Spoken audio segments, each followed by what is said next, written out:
흩어져 있는 사람들, 이런 주제로 은혜를 나눕니다. 저는 기독교인이라면 가장 중요한 것 가운데 하나가 정체성에 대해서 분명한 믿음을 갖고 있는가, 이게 굉장히 중요하다고 생각합니다. 저는 어린 시절에 처음 친구 따라서 중학교 3학년 때 교회를 나갔습니다. 그저 교회 나간 이유는 제가 좀 내성적이고 친구들 잘 못 사귀는데, 우리 친구가, 전도한 친구가 교회 가면은 여자친구도 사귈 수 있고 아주 재밌다는 거예요. 그래서 친구 따라 교회에 간 게 처음 교회를 디딘 겁니다. 그래서 그 교회 가보니까 정말 분위기가 좋더라고요. 재밌더라고요. 그 재미에 푹 빠져서 3년을 꼬박 교회를 다닙니다. 그러나 3년을 교회를 다녀도 사실은 예수님을 인격적으로 믿고 내가 하나님의 자녀가 되었다는 확신을 갖지를 못했습니다. 수련회도 여러 번 하고 또 교회에서 부흥회도 여러 번 하고, 그렇게 해서 많은 것들을 듣고 배우고 또 보았습니다. 심지어 성경 많이 읽으면 믿음이 생기는 줄 알고 성경을 1년에 4독씩 하고 또 성경 공부도 열심히 해보았는데, 결론은 그저 하나님은 사람들이 만들어 놓고 자기 마음 오갈 데 없으니까 의지하기 위해서 믿는 것 같아. 차라리 눈에 보이는 부처님 믿는 게 훨씬 낫지. 부처는 그래 또 떡하니 앉아 있더라고요, 보니까. 근데 하나님은 눈에 보이지도 않아. 우리 어머님이 절에 보살이었거든요. 집에 늘 부처님이 앉아 계세요. 조그만하게 하나, 막을 하나 쳐놓고 아침마다 마하바냐 하면서 이렇게 늘 불공을 드려요. 저도 열심히 어머니 옆에서 그런 불경 드린 그런 소리를 듣고 자랐습니다. 몸이 아프면 심지어 무당을 불러서 굿도 했어요. 그래서 열심히 교회를 다녔지만은 눈에 보이는 저런 샤머니즘 신앙이나 저런 이방 종교가 훨씬 더 믿기는 편했다는 겁니다. 어머님이 다니지 않는 절이 없어요. 그냥 부산에 있는 통도사부터 시작해서 범어사부터 시작해서 저기 전라도에 있는 송광사까지 또 합천에 있는 해인사까지 온 절이란 절은 다 다니시면서 불심이 아주 열심이었습니다. 그러니 제가 무슨 예수님을 믿을 수 있는 믿음이 잘 생기겠어요? 집에 가면 늘 앉아 계시니까 그분께 인사를 했습니다. 교회 잘 다녀왔습니다 하고 인사하고, 교회 다녀오겠습니다 하고, 그렇게 교회를 다녔습니다.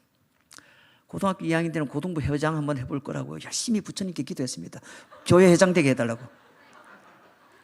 그래가지고 제가 교회 회장 됐다는 거 아닙니까? 부처님의 은혜로.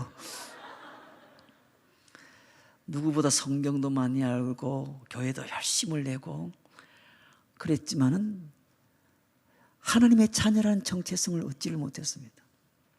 오히려 그것보다 훨씬 더 눈에 보이게 믿기 좋은 대상이 있었고, 또 한 가지 목적은, 저는 어린 시절부터 이 세상은 결국 사람들이 가장 확실하게 붙들 수 있는 것은 돈이다. 돈.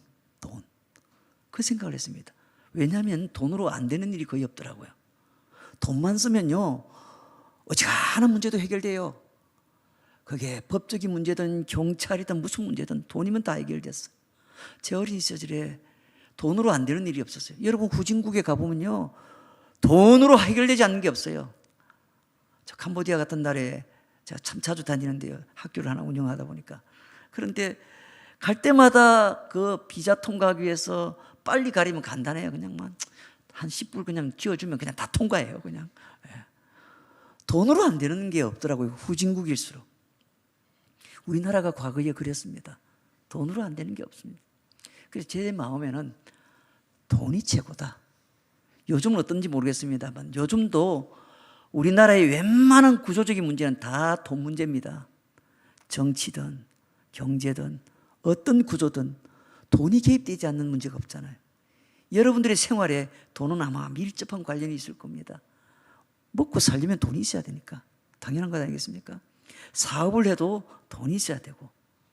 여러분, 그래서 모든 제 목적은 돈이었습니다. 공부하는 이유도 돈 벌기 위해서, 열심히 일하는 이유도 돈 벌기 위해서. 생각해 보세요. 돈으로 안 되는 일입니다. 오죽했으면 성경에서는 예수님께서 하나님, 돈 둘 중에 하나 선택하라 하잖아요. 하나님과 돈은 겸하여 섬기라. 돈이 그 정도로 대단한 겁니다. 전 어린 시절에 돈이 제 꿈이었고 돈이 저에게는 가장 중요한 하나님과 같은 존재였습니다. 제 정체성은 돈에서 찾을 수가 있어요. 그래서 어린 시절부터 열심히 돈에 대해서는 아주 머리가 잘 들어. 지금은 돈하고는 아주 거리가 먼 사람이 되었습니다만 예수님 만나고 난 다음에는 그 전까지는 돈에 대해서만큼 굉장히 회전이 빨랐습니다. 그래서 어린 시절부터 가게를 운영하면서 부모님을 도와서 사업을 하면서 돈 좀 벌었습니다. 많이 벌었습니다. 그 기반으로 저희 부모님이 사업도 시작하셨고 그래서 자그마한 회사도 운영하고 잘 먹고 잘 사는 가정이 되었습니다. 그러나 예수님을 만나고 난 다음에 저희 정체성이 바뀌어졌습니다.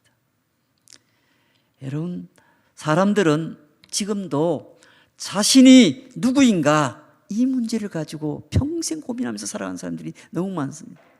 심지어는 교회 안에 앉아있는 분들도 자신이 누구인지를 몰라요. 하나님의 백성이요, 하나님의 자녀요, 하나님의 성도라고 그렇게 많이 들었는데도 결국은 자신이 누구인지를 잘 몰라서 회의와 절망과 또 여러 가지 낙심에 빠져서 살아가죠. 우울증에 왜 걸리겠습니까? 정체성의 문제도 저는 있다고 봅니다. 자신이 누구인지를 잘 몰라요. 그래서 사람들이 어디에 빠져 있느냐면 흔히 조금 영어로 써서 미안합니다. 이 doing에 빠져 있는 거예요. doing에. being에 빠져 있어야 되는데 doing이 아니라 being의 존재가 됨을 확신해야 되는데 사람들은 그것만 바라보는 겁니다. 정신없이 살아요, 모두가 다.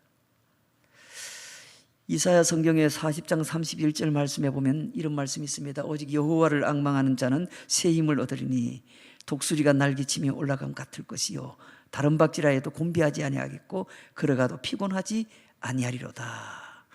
여러분 여기 보니까 앙망이라는 단어가 나오는데 앙망이라는 말은 기다리는 자라는 뜻입니다. 기다리는 자, 바라보고 기다리는 자. 우리가 바라보기만 하면 되는 겁니다. 바라보고 끝까지 확신을 갖고 기다리면 그 다음엔 하나님이 doing, 하나님이 하시겠다는 것 아닙니까? 요즘 시절이 참 어려운 시절입니다. 지금 그 어느 때보다 예수 믿는 성도들은 자신의 정체성을 확인하고 오직 여호와를 앙망하는 데 집중해야 될 때입니다. 그렇지 않으면 어느 순간에 하나님과 그 관계가 멀어지고 자신의 정체성을 잃어버리고 맙니다. 여러분 지난 3년 동안 코로나 기간 동안에 한국교회 성도들 가운데 비공식적이지만 너도 나도 얘기할 것 없이 한 30%의 성도들이 잃어버렸다고 합니다. 앙망하는 자리를 떠났다는 얘기입니다. 그래서 오늘 신년의 집회를 시작하시면서 여러분들에게 오늘 정체성의 확인 또 우리가 무엇에 집중해야 될지 함께 좀 우리가 공부를 하는 마음으로 그렇게 나누려고 합니다. 먼저 우리는 누구인가? 나는 누구인가? 흔히 크리스천이라고 부르는 우리가 누구인가? 정확히 말하면 우리가 도대체 누구입니까? 오늘 야고보서 1장 말씀입니다. 1절 하나님과 주 예수 그리스도의 종 야고보는 흩어져 있는 12지파에게 문안하노라. 야고보 사도는 우리를 향하여 12지파로 말을 하고 있습니다. 이 구약적인 표현입니다. 지파로서의 정체성을 가장 잘 이용한 집단이 바로 그 이단이 신천지입니다. 신천지는 자기들이 12지파를 말하거든요. 우리 교회 바로 앞에 안드레 지파 장막이 있습니다. 한 8,000명 모인다고 합니다. 아침 되면 우리 교회 앞을 쓸고 지나갑니다. 얼마나 많은지 그냥 정신이 없습니다. 어떨 때는 우리 주차장까지 침범을 합니다. 가장 지파 개념을 이용을 잘한 이단 집단이 신천지입니다. 신천지. 바로 이 안드레 지파가 우리 동네에 있고 하단에 가면 야고보 지파가 있습니다. 오늘 성경 본문의 야고보 사도는 하나님의 택한 백성이요 지키시는 백성이요 구원하신 백성을 향하여 흩어져 있는 12지파 그렇게 말합니다. 하나님이 택하시고 부르시고 구원하신 백성은 어디에 흩어져 있든지 모두가 다 주의 백성인 줄로 믿으시길 바랍니다. 오늘 저 센텀에 있는 우리 성도님들도 동일한 우리 영안교회 한 공동체 안에 있는 성도이듯이 우리가 흩어져 있을지라도 모두가 다 하나님의 자녀요 하나님의 성도인 줄로 믿으시길 바랍니다. 그곳이 교회이든 집이든 직장이든 어느 곳에 있든지 하나님의 사람입니다. 우리가 살고 있는 사회 안에서 대면으로 만나든 비대면으로 만나든 우리 모두가 다 크리스천들입니다. 흩어져 있는 이 성경 말씀은 여러분도 잘 알다시피 헬라어로 디아스포라입니다. 디아스포라. 이 말은 흩어져 있는 사람들, 쉽게 말해서 분산된 사람을 뜻합니다. 왜 흩어져 있습니까? 하나님께서 주권적인 섭리로서 흩어지게 하신 것입니까? 아니면 신앙을 지키고자 했을 때 핍박과 고난으로 부득이하게 흩어지게 된 겁니까? 둘 다 맞습니다. 그러나 비록 흩어졌을지라도 중요한 것은 우리 모두가 다 믿음의 사람이요 하나님의 백성들이라는 사실입니다. 우리가 지난 3년 동안에 원치 않는 흩어짐을 겪었을지 모릅니다. 코로나19라는 이 감염병으로 인해서 전 세계가 팬데믹 상황으로 들어가게 되었고 이 기간 동안 우리가 원치 않는 흩어짐을 겪었습니다. 그런데 성경에 보니까 한 걸음 더 나아가 베드로 사도가 베드로전서 1장 1절 2절에 보니까 하나님의 백성들을 흩어진 나그네라 그렇게 부릅니다. 예수 그리스도의 사도 베드로는 본도, 갈라디아, 갑바도기아, 아시아와 비두니아에 흩어진 나그네, 곧 하나님 아버지의 미리 하심을 따라 성령이 거룩하게 하심으로 순종함과 예수 그리스도의 핏부림을 얻기 위하여 택하심을 받은 자들에게 편지하노니 은혜와 평강이 너희에게 더욱 많을지어다. 베드로 사도가 편지하는 대상들을 향하여 흩어진 나그네라 그렇게 말합니다. 다시 말하면 하늘의 본향을 둔 사람들, 하나님의 백성들을 뜻하는 것 아닙니까? 곧 하늘 나그네 아닙니까? 이들을 택하심 받은 자로 부르고 그들에게 위로요 또 다시 말하면 은혜와 평강이 있기를 기원하는 것이 오늘 베드로가 보낸 서신의 인사글입니다. 하나님의 나라를 꿈꾸는 사람들을 뜻하는 겁니다. 나그네, 진짜 나그네라는 정체성만 제대로 우리가 성경적으로 신앙적으로 확신하게 되면요 세상에 집착하지 않습니다. 그리고 한 몇 번 좀 살다가 이런저런 이유로 죽을 고비를 좀 넘겨보신 분들은 세상에 집착하지 않을 겁니다. 저는 제가 3번 죽을 고비를 겪었는데요 가장 최근에는 바로 한 3년 전에 2019년이죠. 갑자기 쓰러져서 뇌경색으로 쓰러져서 실려서 병원 가서 아주 정말 골든타임을 놓치지 않고 빠르게 그렇게 뚫었더니 처음 한 번 해서 안 돼서 또 2번 했습니다. 2번 뚫어서 이게 잘 연결돼서 지금 제가 말도 잘하잖아요. 처음 쓰러져서 회복했을 때는 뭐 이게 이 손이 안 움직이고 팔도 안 움직이고 이 몸이 안 움직이더라고요. 말이 안 나오더라고요. 그것도 손도 지 맘대로 조금 움직이기 시작하면 혼자서 맘대로 이렇게 왔다 갔다 하더라고요. 손이 신기하더라고요. 그리고 내 마음대로 되는 게 하나도 없어. 그 순간 제가 많은 걸 깨달았습니다. 한순간이면 다 가는구나. 이곳은 내가 머물 곳이 아니라. 그렇죠? 진짜 나그네란 말이 그렇게 와닿을 수 없어요. 그런데 이렇게 나그네로 분명한 정체성을 가진 사람들이 이 세상 사는 날 동안에 이 사람들은 반드시 시험을 만난다는 겁니다. 그것이 오늘 야고보서 1장 2절 말씀입니다. 내 형제들아 너희가 여러 가지 시험을 당하거든 온전히 기쁘게 여기라. 흩어진 사람들, 다시 말하면 이 디아스포라로 살아가는 하늘 나그네 된 성도들은 이 세상 사는 날 동안에 반드시 시험을 만나게 됩니다. 시험을 만나지 않는 사람은 성도가 아닙니다. 아직도 주님과의 관계가 분명하지 않는 사람입니다. 오늘 성경에서는 내 형제들아 이렇게 말합니다. 흩어져 있는 성도들을 향하여 부르는 말이 내 형제들아, 흩어져 있는 형제들에게 이렇게 말합니다. 너희가 여러 가지 시험을 당하거든 온전히 기쁘게 여기라. 여기서 2가지로 나눌 수 있습니다. 하나는 이 말씀 내용을 볼 때 시험을 반드시 당한다는 겁니다. 반드시. 우리가 이 땅에서 디아스포라로 살아갈 때 시험을 반드시 당한다는 겁니다. 왜 그렇습니까? 이 땅은 우리의 홈그라운드가 아니거든요. 우리의 홈그라운드는 하늘나라거든요. 여기는 나의 홈그라운드가 아닙니다. 우리가 살고 있는 이 땅은 나의 홈이 아니라는 겁니다. 그래서 우리에게는 반드시 시험이 오게 되어 있어요. 그게 어떤 시험일까요? 3절을 보십시오. 3절에 보니 이는 너희 믿음의 시련이 인내를 만들어내는 줄 너희가 알미라. 여기서 말하는 시험은 자신의 믿음을 시험하는 유혹이요 시련을 뜻합니다. 우리가 예루살렘을 출발해서 여리고 성으로 향하여 가다가 강도를 만나서 거의 죽을 지경이 된 어떤 사람에 대한 이야기에서 우리가 어떤 정체성을 찾을 수 있나요? 누가복음 10장 30절에 보면 어떤 사람이 예루살렘에서 여리고로 내려가다가 강도를 만나매 강도들이 그 옷을 벗기고 때려서 거의 죽은 것을 버리고 갔더라 했습니다. 이런 강도 만난 사람의 이야기를 들을 때 여기에서 우리는 믿음의 길에서 강도를 만난 게 아닙니다. 시험을 만난 것입니다. 그것도 여러 가지 시험을 만난 것입니다. 어쩌면 우리가 지나가는 제사장이 만난 시험을 빠졌는지 모릅니다. 어쩌면 우리는 지나가는 레위인이 만난 시험에 빠졌는지도 모릅니다. 코로나19라는 감염병을 만나서 허우적거리는 사람들을 향하여 우리가 만난 시험은 무엇입니까? 그로 인해서 전보다 우리의 영성은 더 좋아졌나요? 추락했나요? 한번 잘 돌아보세요. 코로나 때문에 전보다 더 기도를 하게 되었습니까? 더 성경을 가까이 하게 되었습니까?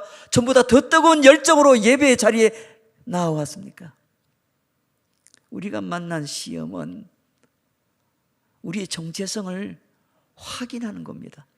야고보 사도는 그래서 이런 여러 가지 시험을 만났을 때 어떤 태도를 취하라고 말합니까? 그런 시험을 만나면 기쁘게 여겨라. 코로나가 와도 기쁘게 여겨라. 온전히 그것도 기쁘게 여기라고 합니다. 온전히. 이것은 시험을 바라보는 삶의 태도와 관점과 평가를 뜻하는 겁니다. 여러분, 저는 삶의 그 문제 자체가 중요한 게 아니라 그 문제에 만나면 태도가 중요하다고 생각합니다. 어떤 태도를 가지느냐에 따라서 그 문제는 얼마든지 다른 방향에서 다룰 수가 있습니다. 얼마든지 긍정적으로 처리할 수 있는 겁니다. 오히려 그 문제가 자신을 더 건강하게 만들 수도 있는 겁니다. 여러분, 이런 태도는 세상에서 살아가는 수많은 사람들이 있지만 아무나 할 수 있는 태도가 아닙니다. 아니, 시련을 만났는데 기쁘게 여길 수 있습니까? 그것도 온전히 기쁘게 여기라는데 누가 이렇게 슬픈 일, 어려운 일, 고난을 당하는데 기쁘게만 여기겠습니까? 그런데 오직 믿음의 디아스포라는 할 수 있다는 겁니다. 하늘 나그네 디아스포라, 이 사람들만이 온전히 기쁘게 여길 수 있다는 것입니다. 믿으시길 바랍니다. 저와 여러분은 어떤 상황이 온다 할지라도 이제 2023년도에는 2022년도보다 훨씬 더 경제적으로도 더 어렵고, 어쩌면 새로운 변종 바이러스가 등장해서 더 어려운 지경이 될지 모르고, 어쩌면 저 북한이 정신없이 쏘아대는 미사일이 남한 땅에 떨어질지도 모르고, 어떤 상황이 우리를 기다리고 있을지 모르지 않습니까? 그럼에도 불구하고 하늘 나그네 디아스포라들은 그것을 기쁘게 맞이할 수 있습니다. 담대하게 맞이할 수 있다는 겁니다. 또 하나는 이 시련은 우리를 유익하게 만든다는 겁니다. 오늘 3절 말씀에 다시 한번 보면 이는 너희 믿음의 시련이 인내를 만들어내는 줄 알미라. 이 땅에서 우리가 반드시 필연적으로 여러 가지 시험을 만나게 되지만은 이는 이 말은 왜냐하면 너희 믿음의 시련이 인내를 만들어내는 줄 알미라, 이렇게 말합니다. 다시 말해서 이 시련은 믿음의 시련이라는 겁니다. 믿음의 시련. 그냥 보통 시련이 아니라 믿음의 시련이라는 겁니다. 이 시험은 예수 믿는 믿음 때문에 만나는 시련이라는 겁니다. 우리가 이 땅에 살아가는 날 동안에 하늘 나그네 디아스포라는 하나님의 자녀들, 하나님의 성도들은 이 땅에 사는 날 동안에 당하는 모든 시험은 대부분 다 믿음의 시험입니다. 예수를 안 믿으면 이런 시험 안 당해요. 오히려 예수를 믿는 하나님의 백성이 되었기 때문에 당하는 겁니다. 예수 믿고 나니까 더 힘들어요. 저희 어머님을 전도했어요. 저희 아버님도 전도했어요.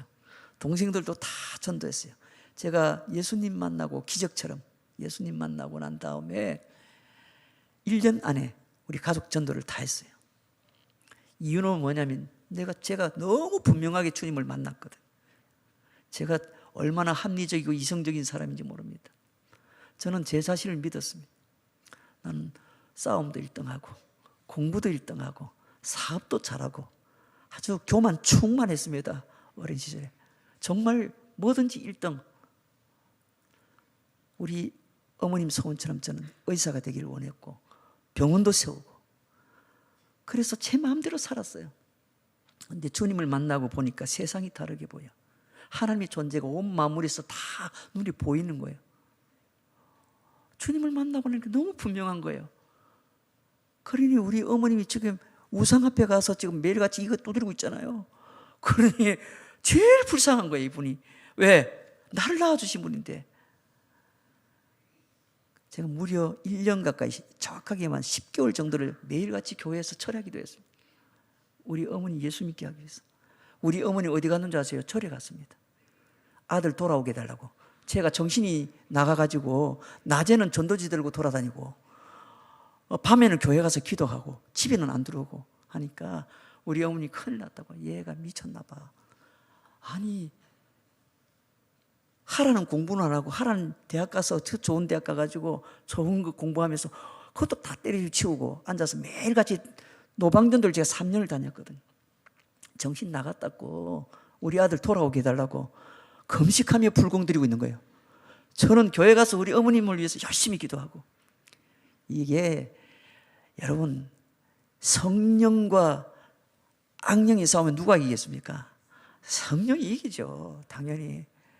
어느 날 우리 어머님이 집에 있는 모든 장막을 걷어치우고 다 집어 던지고 교회 가겠다고 선포를 하는 겁니다. 왜냐?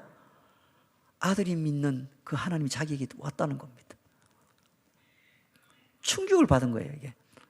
그래서 그 즉시 어머님이 교회에 나오셨어요. 그 이후로 지금까지 38년, 39년 동안 교회 열심히 나오십니다. 건강하십니다, 지금도. 우리 부모님 다 90이 다 돼가시는데 다 건강하게 교회 잘 나오십니다. 왜?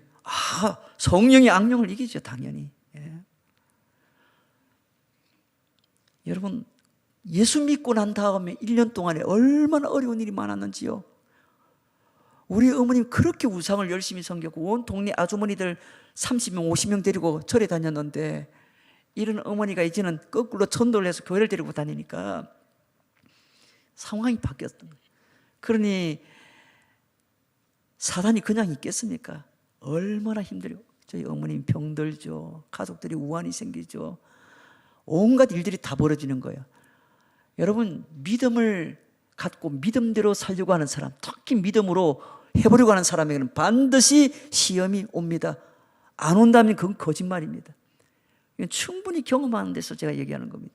예수 진짜 믿으면 시험이 찾아오게 되어 있습니다. 온갖 시험이 찾아옵니다. 오늘 성경에서는 이 시련은 믿음의 시련이라 그렇게 정리해 줍니다. 이 시험은 예수 믿는 믿음 때문에 만나는 시련인 겁니다. 그러므로 이 시련은 뭘로 이겨야 됩니까? 믿음으로 이겨내야 되는 시련입니다. 어떤 믿음입니까? 하나님의 나라를 꿈꾸는 믿음입니다. 세상에 소망을 두는 사람이 아니라 하늘에 속한 사람으로 갖게 되는 당당한 자부심을 가져야 이겨낼 수 있는. 그리해야 이 시련은 뭘 만들어냅니까? 인내를 만들어내는 겁니다. 인내는 믿음의 맷집이라고 볼 수 있습니다. 여러분, 맷집이 뭡니까? 견디는 힘입니다. 견뎌야 이기고 사는 겁니다. 흔히 섬기는 사람은 맷집이 좋아야 한다고 말은 정말 진리입니다. 목사는 특히 맷집이 좋아야 된다고 하는 게 우리 목회자들 하는 얘기입니다. 여러분, 그 인내가 마지막에 아름다운 결과를 얻게 합니다. 지금 믿음의 디아스포라에게 꼭 필요한 게 무엇입니까? 이 세상에서 하늘 나가내어 살아가는 저와 여러분들에게 꼭 필요한 게 뭡니까? 순간적이고 일시적인 호의호식이 아니라 인내입니다. 그래서 하나님은 여러 가지 시련을 통해서 인내를 만드시는 겁니다. 그 인내가 결국은 우리를 비상하게 만들 것입니다. 그러므로 우리는 인내의 유익을 알아야 됩니다. 오늘 1장 4절 말씀을 보세요. 인내를 온전히 이루라. 이는 너희로 온전하고 구비하여 조금도 부족함이 없게 하려 함이라. 우리를 조금도 부족함이 없도록 만들기 위해서 인내를 이루도록 우리에게 시험을 주셨다는 겁니다. 어떻게 격려하십니까? 오늘 이 말씀 4절에서 두 가지로 격려합니다. 먼저는 인내를 온전히 이루라. 인내를 온전히 이루라는 말이 무슨 뜻입니까? 세번역 성경에서는 이렇게 번역이 났어요. 여러분은 인내력을 충분히 발휘하십시오. 이렇게 직역하면 완전히 인내를 가지십시오, 이 말입니다. 그 이유가 뭡니까? 충분한 인내, 완전한 인내가 주는 확실한 유익이 있기 때문에 그렇습니다. 너희로 온전하고 구비하여, 세번역 성경에서는 이 말은 연결해서 보면요, 여러분은 인내력을 충분히 발휘해서 조금도 부족함이 없이 완전하고 성숙한 사람이 되십시오. 이런 의미입니다. 온전히 구비하여. 여러분, 성경에서 우리를 어떻게 표현합니까? 하나님 앞에 온전하게 드려질 제물로 설명하는 말씀이 많습니다. 그렇죠? 하나님이 쓰시는 사람은 제물이 되어야 하나님이 쓰시는 겁니다. 온전히 구비하여. 두 번째로는 이 말씀은 이런 뜻이 있습니다. 조금도 부족함이 없는 성숙하고 거룩한 사람이 되라는 겁니다. 여러분, 우리가 흩어진 나그네요, 하늘 나그네요, 이 땅에 살아가는 디아스포라입니다. 믿음으로 살아도, 예수를 사랑하며 살아도 이 세상 사는 날 동안에 온갖 고생, 시련, 어려움 다 만납니다. 예수 믿으면 형통해야 되는데 그렇지 않습니다. 형통하지 않고 불통한 일이 더 많이 생길지 모릅니다.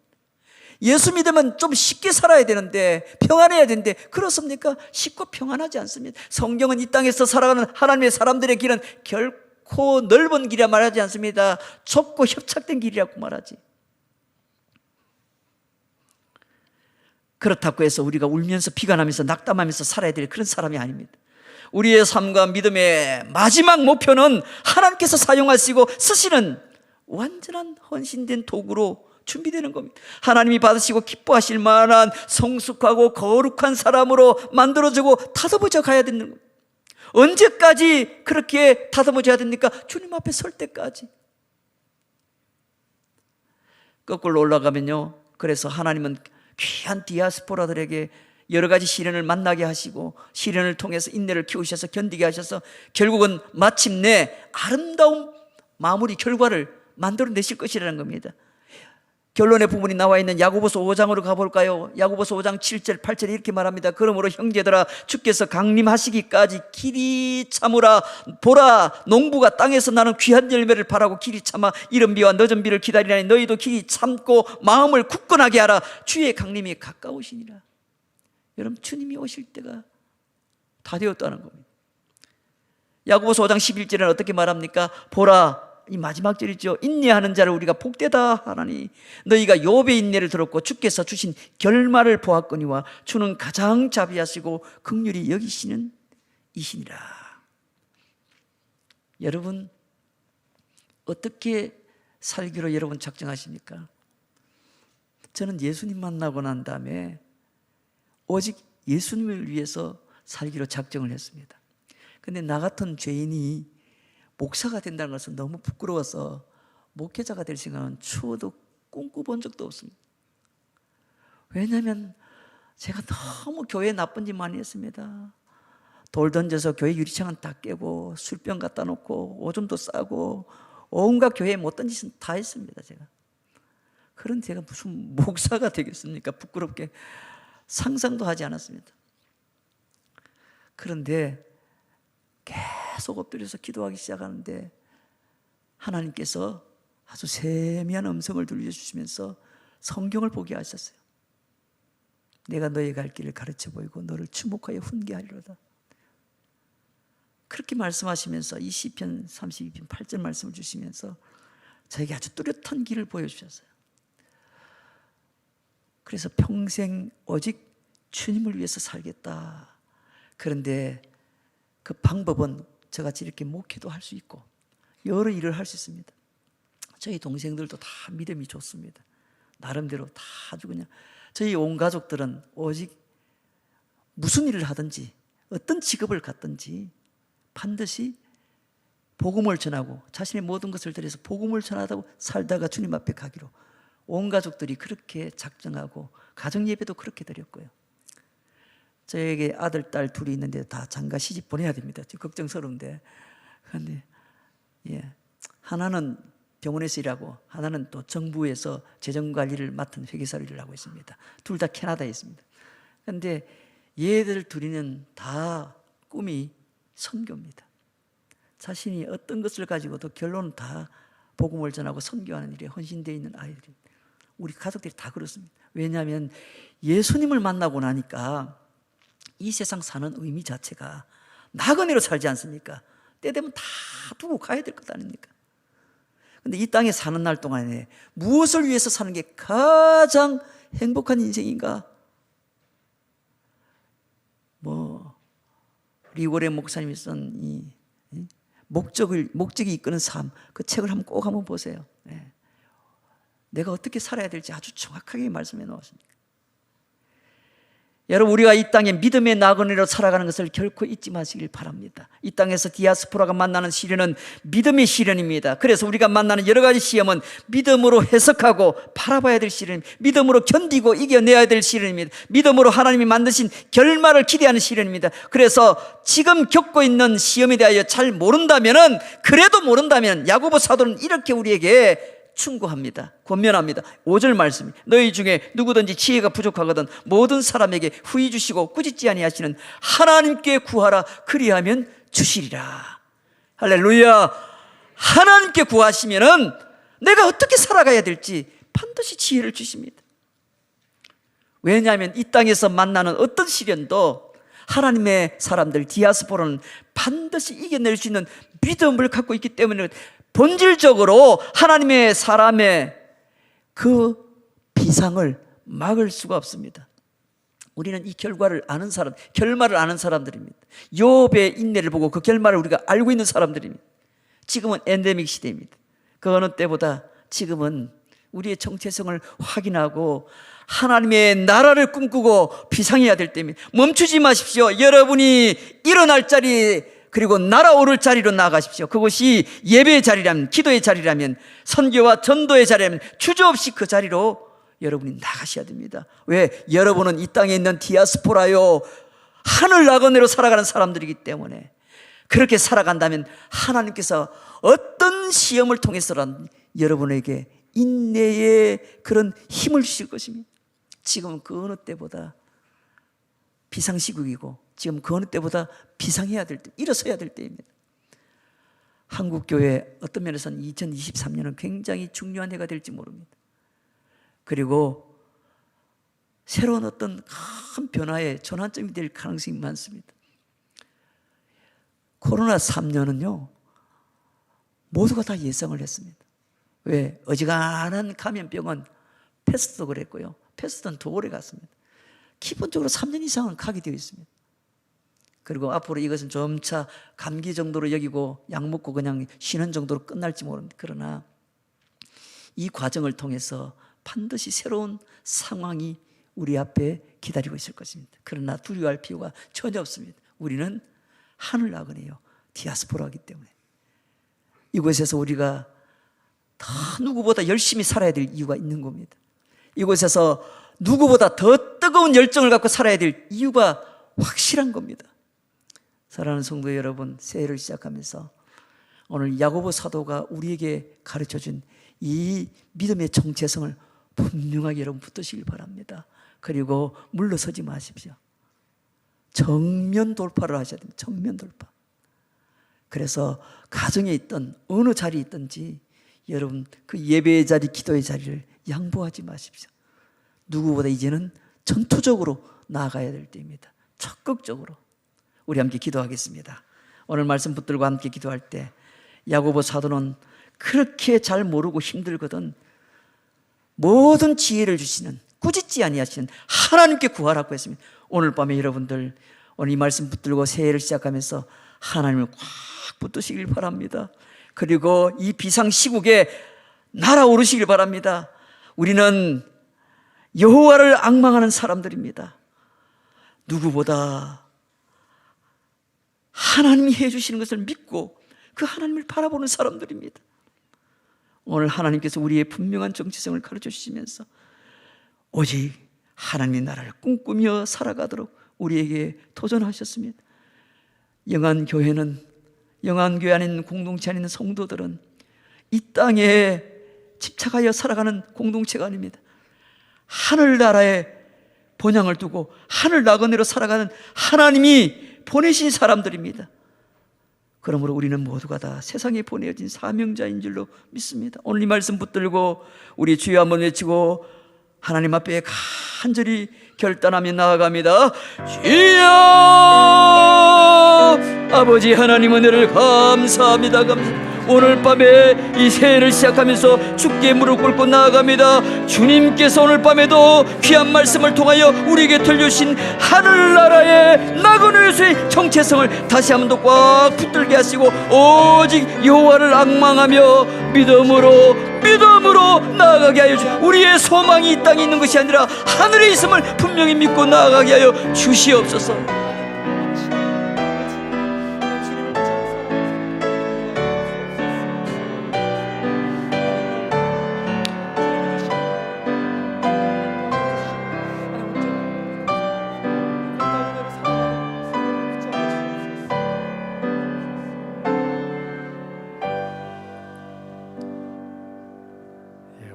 주신 말씀 붙잡고 계속 조금 더 기도하기를 원합니다. 지난 코로나 3년을 이렇게 돌아보십시오. 오늘 우리 황 목사님 통해서 주님이 주신 말씀은 지난 3년의 코로나 그 기간이 결코 헛된 기간도 아니에요. 어쩌다가 만난 불행의 기간도 아니에요. 천국을 향해 달려가는 우리 나그네의 신분을 우리가 확인하며 이 가운데서 더욱 인내를 배우고 우리의 믿음이 온전해지고 성숙해지기를 원하시는 하나님이 주신 기간임을 우리는 들었습니다. 그러나 얼마나 많은 성도들이 우리를 포함하여 이 3년의 기간에 탄식하며 오히려 주님의 길을 멀리 떠났는지 모릅니다. 주님, 그렇습니다. 이 코로나 이후에 또 우리에게 시련이 다가올 것입니다. 우리는 흩어진 나그네요, 정착자가 아니기 때문에 하나님, 이 고난, 이 길, 나그네의 길에서 제가 인내를 배우기를 원합니다. 믿음을 배우기를 원합니다. 저와 우리 가정이 여호와 하나님을 더욱 붙잡게 도와 주시옵소서. 특별히 한국교회를 위해 기도합니다. 30%의 성도들이 교회를 떠나가 버렸습니다. 주여, 저들로 돌아오게 하옵소서. 멸망의 길에서 돌이키게 하옵소서. 우리가 그 도구가 되게 하시고 우리 교회를 사용하여 주옵소서. 우리 한 번 더 주님 앞에 나아가 이 내용 가지고 하나님 앞에 기도합니다. 하나님 아버지, 오늘 이 밤에 우리를 부르셔서 말씀 듣게 하셨습니다. 우리가 누구인가를 깨닫게 해주셔서 감사합니다. 우리의 정체성을 다시 한번 가르쳐 주셔서 감사합니다. 하나님 아버지, 주께서 우리에게 가르쳐 주시고, 아버지 하나님, 너희는 흩어진 나그네요, 흩어진 12지파요, 이 땅의 정착자가 아니요 지나가는 나그네임을 깨닫게 도와주셔서 아버지 하나님, 우리에게 다가온 모든 시험과 시련들을 이기게 도와주옵소서. 그 시련이 우연히 온 것이 아니고 하나님께서 우리의 믿음의 길을 축복하시기 위해 주신 것임을 깨달아서 하나님 아버지, 우리가 벌떡 일어나 이 고난을 뚫고 이겨 담대하게 나아가 아버지 하나님 앞에 나아가 지혜를 구하며 오 아버지 하나님, 하나님의 믿음의 사람으로 굳게 서는 우리 모든 영한 공동체, 우리 모든 영한 성도들 되게, 저들의 가정 되게 하나님께서 도와주시옵소서. 주님께서 도와주시옵소서. 주님 도와주옵소서. 주님 도와주옵소서. 어려운 일 당할 때 나의 믿음 적어나 찬양합시다. 어려운 일 당할 때 나의 믿음 적으나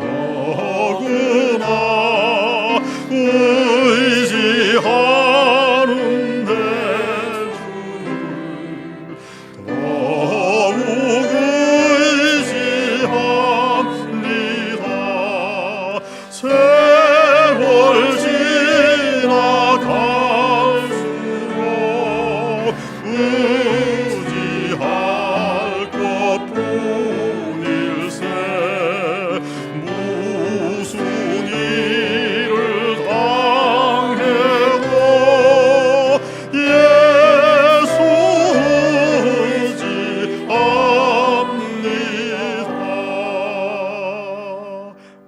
가사를 한번 읽고 나서 찬양합니다. 다 같이 읽습니다. 성령께서 내 마음 밝히 비춰 주시니 인도하심 따라서 주만 의지합니다. 3절 밝을 때의 노래와 어두울 때의 기도로 위태할 때 도움을 주께 간구합니다. 4절입니다. 생명 있을 동안에 예수 의지합니다. 천국 올라가도록 의지할 것뿐일세. 아멘. 그렇습니다. 이 나그네 인생, 앞으로 우리 앞에 어떤 고난과 시련이 와도 주님, 제가 그 시련을 이기며 오히려 그 시련을 통해 우리에게 주시는 하나님의 성숙을 이루겠습니다. 결단하는 마음으로 우리 2절 찬양합니다. 성령께서 내 마음 밝히 비춰주시니 인도하심 따라서 주만 의지합니다. 세월 지나갈수록 의지할 것뿐일세. 무슨 일을 당해도 예수 의지합니다. 생명 있을 동안에 생명 있을 동안 예수 의지합니다. 천국 올라가도록 아멘. 의지할 것뿐일세. 세월 지나갈수록 의지할 것뿐일세. 무슨 일을 당해도 예수 의지합니다.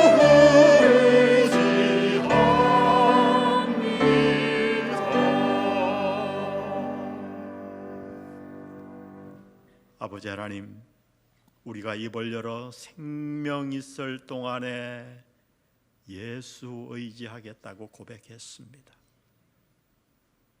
무슨 일을 당해도 예수 의지하겠다고 고백했습니다.